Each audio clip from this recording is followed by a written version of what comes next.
नमस्कार, मी लतिका महाराष्ट्र रेसिपीमध्ये मी तुमचं स्वागत करत आहे। आज तुम्हाला मी अंड्याचं आणि बटाट्याचं कालवण बनवून दाखवणार आहे। एकदम झणझणीत असं चवदार असं हे कालवण होईल। पण त्याआधी चॅनलला सबस्क्राइब करा आणि बेल आयकॉनवर क्लिक करा। 4 अंडी उकडून साल काढून घेतलेली आहे, पूर्ण वरचं पूर्ण कवच काढून घ्यायचं। 2 बटाटे वरची साल काढून कापून पाण्यात ठेवली होती, मी आता काढून घेतलेली आहे ती। असे बघा, एका बटाट्याचे 4 भाग केले, तुम्ही 2 भाग केले किंवा छोटे छोटे केले तरी पण चालतील।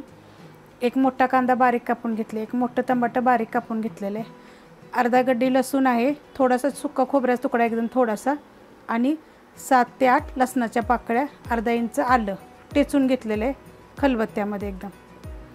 कढीपत्ता फोडणीसाठी, कांदा लसूण मसाला, गरम मसाला, मीठ आणि कोथिंबीर, आणि फोडणीसाठी तेल। कढई गरम करत ठेवलेली आहे, त्याच्यावर आपण तेल टाकून घेऊया। आणि तेल चांगलं गरम होऊन द्यायचं। तेल चांगलं गरम झालेलं आहे, त्यामध्ये कढीपत्ता टाकून घेऊया आणि कांदा चांगला बघा कलर चेंज होईस्तोवर भाजून घ्यायचा आपल्याला। कांदा बघा असा भाजून घ्यायचा चांगला एकदम। आता ह्याच्यामध्ये आपण ना लसूण, खोबरं आणि आलं मी टेचून घेतलेलं आहे चांगलं, आणि चांगलं भाजायचं। आणि तुम्ही ना मला इंस्टाग्रामवर अशा काय भाज्यांचे फोटो बनवून पाठवत जावा, सगळेजण पाठवतात, तर तुम्ही पण टाकत जा। या रेसिपी जेवढ्या पण बनवाल ना, तुम्ही स्वतः बनवलेल्या सुद्धा, मी शिकवलेल्या सुद्धा मला फोटो पाठवत जावा। आणि माझ्या रेसिपीला एक लाईक करत जा आणि प्लीज कमेंट बी करत जा मला।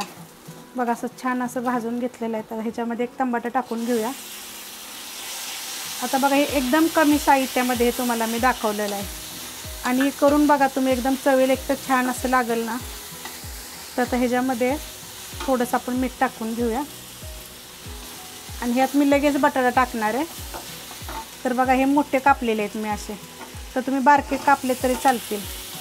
आता ह्याच्यामध्ये हे चांगलं आपण ना परतून घेऊया। आता मी ह्याच्यावर थोडंसं झाकण ठेवते, बारीक करते। मग हे कालवण तुम्ही खाऊन बघा, एक नंबर चवीला लागतं, आणि बनवलं की मला फोटो पाठवा। तो स्लो गॅस केलेला आहे, एक 2 ते 3 मिनटासाठी आपण झाकून ठेवूया। 2 ते 3 मिनटं झालेत बघा, मी झाकून ठेवलं होतं, आणि एकदम स्लो गॅसवर झाकलं होतं। कारण ना असं जर केलं ना तर बटाटा चवीला चांगला लागतो, म्हणून ह्या मसाल्यामध्ये थोडासा वाफलून द्यायचा। आता आपण बाकीचं साहित्य टाकून घेऊया। आता ह्याच्यामध्ये बघा हा कांदा लसूण मसाला, ह्याची पण मी रेसिपी टाकलेली आहे, मसाला करून बघा, लय चवीला चांगला झाला आहे।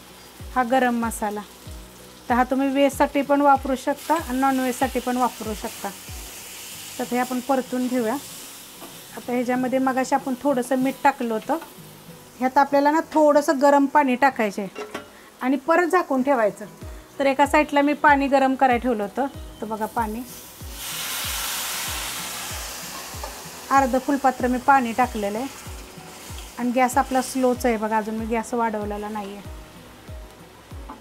आता ह्याच्यामध्ये ना आपण अंडी टाकायची।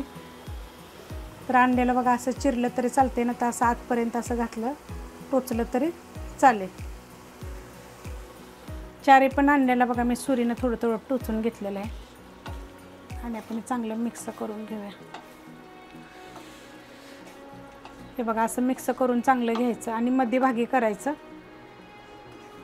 आणि आपण आता ह्यात पाणी नाही वतायचं बघा अजिबात। हे ना थोड्या वेळ आपण का एकदम स्लो गॅसवर चांगलं होऊन देऊया, कारण बघा हे अंडी शिजलेले आहेत, बटाटा पण शिजायला वेळ लागत नाही।